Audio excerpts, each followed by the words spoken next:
अभी मैं कुछ दिन पहले अपने किसी मित्र के साथ में सनातन हिंदू धर्म से रिलेटेड कुछ पॉइंट के बारे में शास्त्रार्थ कर रही थी। वैसे मैं कोई माइथोलॉजी की विशेषज्ञ नहीं हूँ, मैं कोई कथावाचक इंसान नहीं हूँ, लेकिन जब हम आयुर्वेद पढ़ते हैं तो आयुर्वेद चूंकि पंचम वेद कहा जाता है और कुछ आचार्यों द्वारा इसे अथर्ववेद का उपांग कहा जाता है। अथर्ववेद जो हिंदू धर्म के 4 प्रमुख वेद हैं उनमें से एक है अथर्ववेद और उसका ही एक पार्ट होता है आयुर्वेद। तो जब हम आयुर्वेद पढ़ते हैं तो हम इनडायरेक्टली वेदों को पढ़ लेते हैं। मतलब बहुत सारे कॉन्सेप्ट जो हमारे सनातन धर्म के हैं वो आयुर्वेद की संहिताओं में रिपीट होते हैं, उनके बारे में डिस्कशन मिलता है आयुर्वेद की संहिताओं में। तो इसलिए ऑब्वियसली मेरा इंटरेस्ट वहाँ पर भी चला जाता है। तो एक हिंदू धर्म में एक कॉन्सेप्ट होता है, उसे बोलते हैं पितृ ऋण। इसका मतलब होता है कुछ ऐसा विशेषज्ञ लोग जो कथावाचक लोग हैं वो लोग ये बताते हैं कि हमारा कर्तव्य है कि हम संतान पैदा करें। कर्तव्य है कि हम संतान पैदा करें, क्योंकि इसके माध्यम से हम पितृ ऋण चुकाते हैं। पितृ ऋण मतलब हमारे पूर्वजों का जो ऋण है, पूर्वजों ने हमें पैदा किया तो अब चूंकि वो मर गए हैं और हिंदू जन्म पुनर्जन्म के ऊपर विश्वास करता है, तो इसीलिए ये ऋण है कि हम संतान पैदा करें, क्योंकि संतानों के रूप में वो वापस उनका पुनर्जन्म होता है। ऐसा कुछ कॉन्सेप्ट है। पितृ ऋण के बारे में आप लोग चाहें तो पढ़ लीजिएगा जिन लोगों को नहीं पता है। अब जब मैं ये पढ़ रही थी ना तो मुझे ना विश्वास नहीं हो रहा। मुझे हमेशा ऐसा लगता है कि आयुर्वेद में, सनातन धर्म में, वेदों में जो बातें लिखी गई है ना वो शब्दार्थ नहीं लिखा समझना चाहिए उनका। अगर आप केवल शब्दार्थ समझोगे ना, मतलब उस शब्द का अर्थ समझ लोगे, तो आपको ना हमेशा ही कॉन्सेप्ट आपके गड़बड़ा जाएंगे। बहुत सारे कथावाचक लोग ये चीज करते हैं। मैं फिर से क्लियर कर दूं, मैं कोई कथावाचक नहीं हूं, तो हो सकता है मैं गलत हूं। मैं ये पूरी तरीके से मानने को तैयार हूं कि मैं गलत हूं, लेकिन मैंने जो पढ़ा, जो मैंने समझा इसका, वो मैं इंटरप्रिटेशन आपके साथ शेयर करना चाह रही थी। आप लोग अपना ओपिनियन इसके बारे में कमेंट सेक्शन में जरूर लिखिएगा। मेरा ये मानना है, जब मैंने ये समझा कि पितृ ऋण बोला जाता है कि हम सबके ऊपर एक पितृ ऋण होता है, उसे हमें चुकाना जरूरी है। मेरे हिसाब से इसका मतलब डायरेक्टली आपके बायोलॉजिकल बच्चे पैदा करना नहीं है। हम सबके ऊपर एक ऋण है जो हमारी पिछली, जो पूर्वजों वाली जो हमारी पीढ़ी है ना उसका है। हमारे जो दादा वाली पीढ़ी रही होगी, जो आज की एज में 80-90 साल के आसपास के लोग हैं, या फिर जो दिवंगत हो चुके हैं, जिन्होंने शरीर त्याग दिया है, वो लोग भी, उन सभी लोगों ने कुछ ऐसे कार्य किए होंगे। शायद देश की आज़ादी में किसी ने थोड़ा, किसी ने बड़ा कुछ योगदान दिया हो, है ना।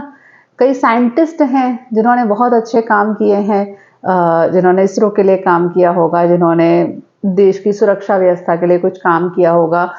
कोई भी, मतलब उन्होंने कुछ ना कुछ ऐसा किया जिसकी वजह से हमारे जो नेक्स्ट जनरेशन थी, मतलब हमारे पिताजी वाली जनरेशन थी, उनकी लाइफ बेटर हुई। उन्होंने कुछ काम किए होंगे, उन्होंने रोजगार के क्षेत्र में कुछ काम किए, उन्होंने भारत की जीडीपी को बढ़ाने के लिए कुछ कार्य किए होंगे, या जो भी उस समय का दौर रहा होगा, उन्होंने कुछ कार्य किए, उसकी वजह से हमारी आज की लाइफ ईजी है।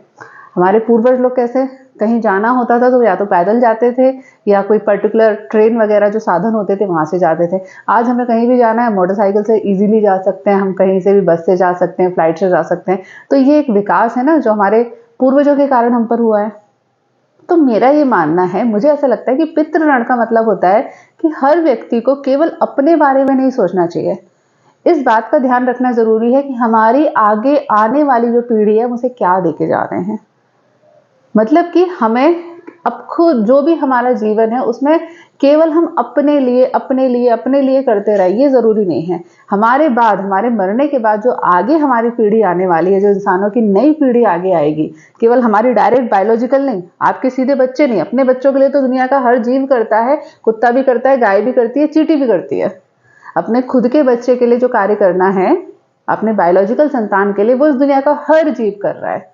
लेकिन पितृ ऋण का संभवतः मतलब होता है कि हम अपनी आगे वाली पीढ़ी के लिए कुछ करें, हमें उन्हें ज़्यादा बेटर इन्वायरमेंट प्रोवाइड करें, हम उन्हें ज़्यादा पेड़ लगा कर दें जिससे वो खुली हवा में ज़्यादा बेहतर तरीके से सांस ले सकें, या हम उनकी लाइफ को बेटर बनाने के लिए कुछ साइंस के क्षेत्र में अच्छा कार्य करें, या हम समाज में ज़्यादा शांति बनी रहे, ज़्यादा अच्छे इन्वायरमेंट में हमारी अगली जनरेशन पढ़े, पैदा हो, उसे विकास करने के ज़्यादा साधन प्राप्त हों, हम उसके लिए कार्य करें।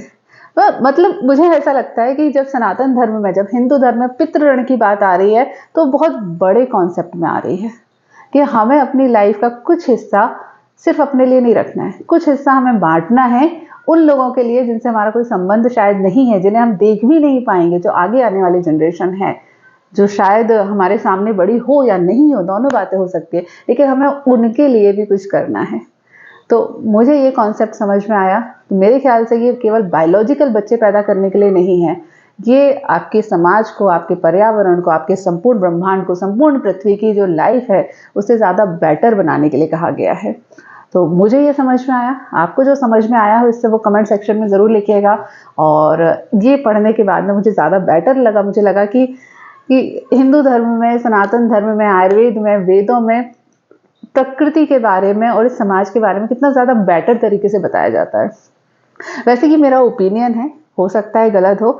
और एक बात और बता दूं कि जो भी कथावाचक लोग आपको धर्म के नाम पर कुछ बोल देते हैं और आप ऐसे इतने कॉन्फिडेंस के साथ में बोलते हैं कि ऐसा ही लिखा है शास्त्रों में और यही लिखा हुआ है, वो लोग ना आपको बेवकूफ़ बना रहे होते हैं, क्योंकि शास्त्रों का मीनिंग समझने में वास्तव में बहुत समय लगता है और उनका मीनिंग के इंटरप्रिटेशन इतने अलग अलग हो सकते हैं कि वो मतलब ये कॉन्फिडेंस से कहना कि इसका यही मतलब है, ये थोड़ा सा गलत हो जाएगा।